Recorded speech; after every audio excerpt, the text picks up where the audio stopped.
L'Associació Esportiva Jordi Pitarque Cebrià va organitzar per tercer any consecutiu les jornades de formació futbolística. Aquestes jornades tenien una doble finalitat, que els nens aprenguessin sobre tècniques futbolístiques al mateix temps que recordava la figura de Jordi Pitarque, jugador de l'Ampolla que va morir sobtadament als 23 anys.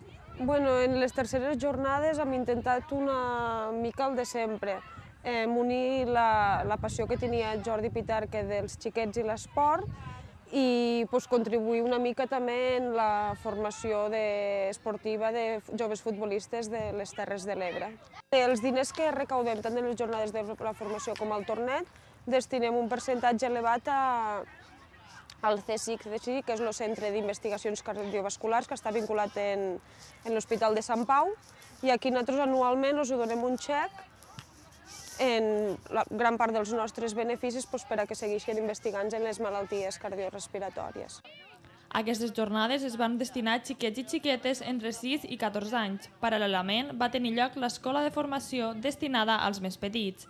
Els entrenadors titulats de l'Associació Esportiva Jordi Pitarque van ser els encarregats de realitzar activitats relacionades amb el futbol. Es va repetir l'èxit de les edicions anteriors, ja que es van cobrir totes les places i va haver joves que no van poder gaudir d'aquests dies de futbol. Durant 4 dies, els 100 xiquets inscrits van treballar per aprofundir i perfeccionar els seus coneixements futbolístics. Els joves esportistes van gaudir d'unes sessions dirigides per alguns dels tècnics més reconeguts de les Terres de l'Ebre. Intentava cada entrenador que venim invitats aportar el nostre granet. Jo, en el meu cas, avui hem fet el concepte tàctic de profunditat, però ja et dic, jo crec que l'objectiu principal de les jornades és que els nens s'ho disfruten, s'ho passen bé en esports que els agrada, que és el futbol, i a partir d'aquí a seguir. Els nens tenen moltíssima il·lusió per conèixer els entrenadors, per conèixer aquests petits conceptes que nosaltres els podem donar, i trobem de tot, però la majoria venen moltíssimes ganes d'aprendre.